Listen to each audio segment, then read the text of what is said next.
How you doing? I'm Jay Townsend. This is a Bearhawk walk-around video, but I'll give you a little bit of background on who I am. Never really introduced myself. If you watch a little bit of golf on TV, you might have heard my voice. Yep, I do golf on TV. I do both PGA Tour and DP World Tour, so all over the world, having a lot of fun doing that. I was a former golfer before I started broadcasting, which was a natural progression to get in there.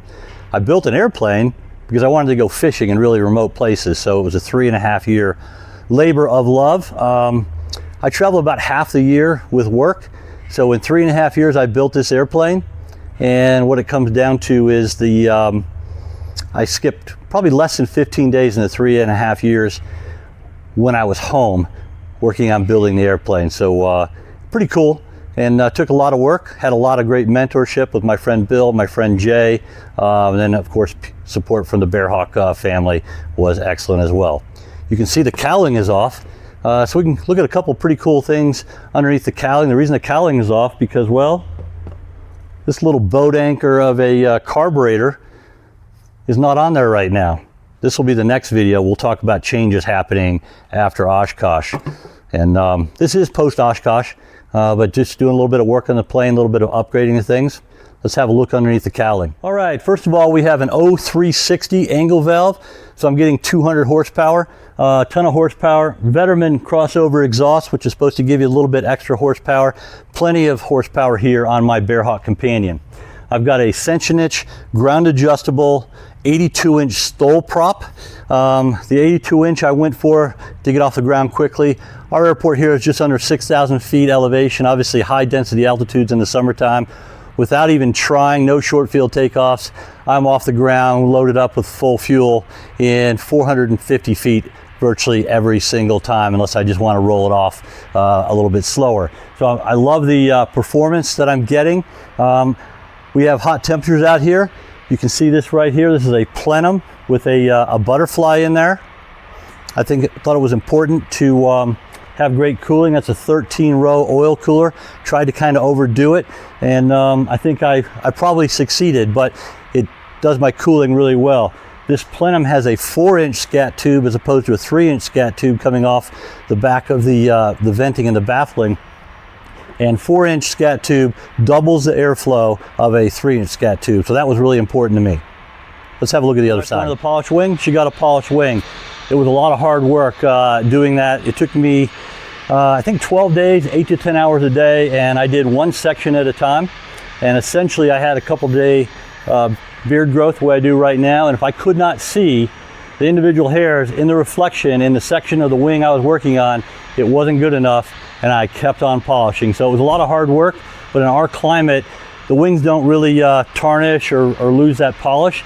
So that's really cool. A friend of ours here at this hangar, or excuse me, at this airport, has a polished wings, had it for 7 years. It has never had to polish it again. We're just really lucky with the dry climate out here. And over here you can see the wig-wag light. I love that. It can be a landing light or a wig-wag. I put the wig-wag light in there because in the mountains, you want to be able to be seen, especially in the summertime. We get a lot of smoke out here in the west, and I really wanted to be able to be identified quickly rather than having any issues in narrow canyons. So love the wig-wag lights and the safety that they give. Okay, the panel, this was my big splurge on the airplane. I have a Dynon 10-inch HDX, all Dynon, autopilot, nice rocker switches. I fitted the panel to the fuselage, sent it away to Advanced Flight Systems, who's owned by Dynon, and they built my panel, did the wiring harnesses. There were still a lot of wiring to do, but nothing like what it would have been to do myself. And of course I have the mini iPad over on the right, which is slaved via Wi-Fi to my HDX. So you know, that's really cool. I love the panel, simplicity, nice rocker switches everywhere. You know, we talked about the landing light, the wig-wag right there. Just a rocker switch, and there's the landing light, and just lights up the whole hangar to the point of being too bright if the hangar door is closed and it's nighttime. So I love everything about that, the simplicity. There you can see no throttle in there.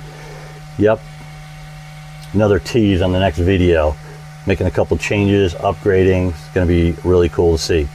All right, let's turn around and check out the jacks for my headset. I like things really clean in the cockpit. I do not like headset wires coming from the panel, going in front of me, getting in the way of the stick, or just being a general nuisance. So I put my headset jacks up in this location behind me, behind left for the pilot seat, behind right for the co-pilot seat.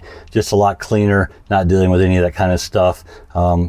I'm a light speed guy. I love the Delta Zulu, has the built-in CO2. I just think it's a big safety factor, and huge fan. All right, let's talk about seats. First of all, let's talk about the safety.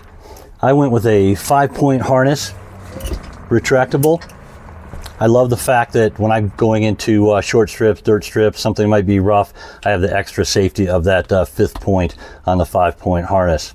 And when I'm sitting in these seats, these are awesome. I've flown from Utah to Oklahoma, Oshkosh, back to Utah 2 days in a row. These are the sport aircraft seats. I bought these seats. Daniel did a great job making them just right. I wanted them nice and simple fabric. I don't like leather, and when you're hot out there, if you've been fishing all day, you get in a hot plane, just kind of isn't that comfortable. I will say I have had back issues for several decades. When I sit in these seats on long cross countries, I am always super comfortable. And just want to let you know, I bought these seats, okay? I'm not endorsed by anybody. These are the most comfortable aircraft seats I can imagine. Just phenomenal. If you're thinking about redoing your seats, give Daniel at Sport Aircraft Seats a call. Highly recommended.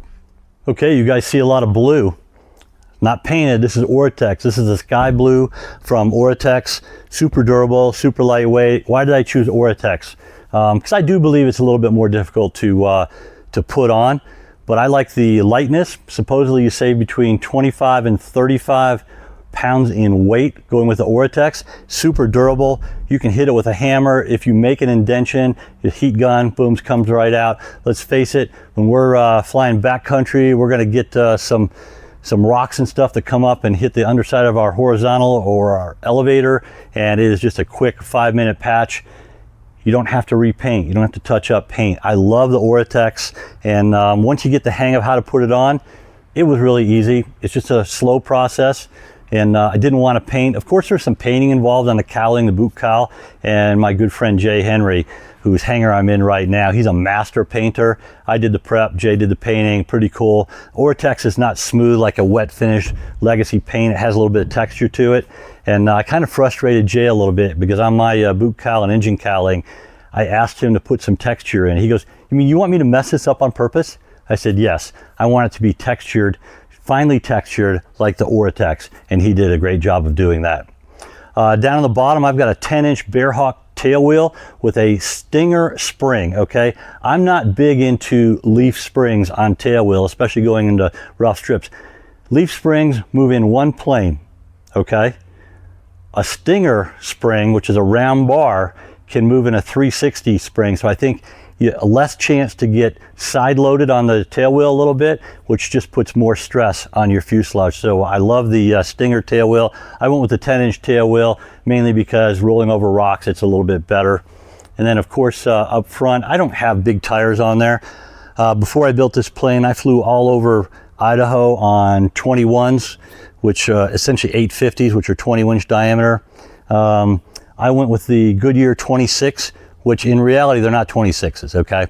They're 24-inch diameter. They do everything I need to do. I don't land off airport. I land on some gravel strips, dirt strips, but I don't land in places that aren't airports, so to speak, in the backcountry. Plenty of places to land for me. I'm trying to land near rivers to go fishing most of the time. Sometimes we just go on fun runs down in central Utah, having a bunch of fun in all the strips down there. And those are all in the Utah Backcountry Pilots Association. If you're not a member and fly out here, highly recommend that you join. They have a great content pack that goes right on your ForeFlight if you're using ForeFlight. As far as flaps go, these are some pretty big barn doors right here. 9 feet on each side. They go down 40 degrees. Those things are huge. Great slow flight ability with those. I'm landing, I've got the Hall Brothers VGs, and I'm landing typically touching down in 3.37 to 38 miles an hour with plenty of safety margin. So these big flaps do their job. Also huge ailerons a great cord to the aileron, and so that's pretty awesome. Huge control surfaces on the Bearhawk, the entire Bearhawk line, but obviously we're looking at the Bearhawk companion here. So that should wrap up the walk around on my Bearhawk. Hope I answered a lot of questions, and just to touch base, if you're still here, please like and subscribe. I know about 85% of you are not subscribed that are watching the channel. Let's try and get that number up a little bit. And for those of you that I saw at Oshkosh, it was really cool to meet you. Put a face to the name, and let's go out there and fly together. Thanks for watching. Look out for the next one, because we're going to talk about the changes I'm making to the engine, which I already alluded to. That carburetor, gone.